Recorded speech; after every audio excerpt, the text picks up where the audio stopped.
ito. Mabait itong mga aso na to kasi kailangan na aso talaga. Minamahal natin yung mga aso, mga pusa, mga hayop. Kailangan inaalagaan natin ng gusto kasi nakakaalis din ng stress itong mga hayop na ito eh. Kagaya nito, si Brownie. Brownie. Hindi ko si Brownie ha. Oh, Brownie.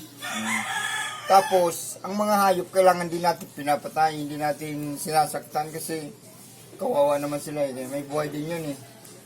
Oh. Mag-alaga tayo ng maraming hayop, mga manok, mga pusa, aso. Ito, si Brownie talaga, sobrang bait dito.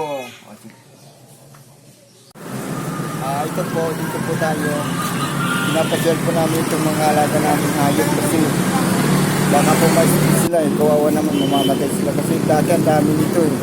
Nung pandemic, sa sobrang stress, hindi ko man na ipapasyal dahil bawal lumabas ng time na rin. Kaya sa ngayon po nandito ganda na sila po yung mga hayop. Pinapasyal po namin para hindi sila ma-stress sa bahay. Yun lang po.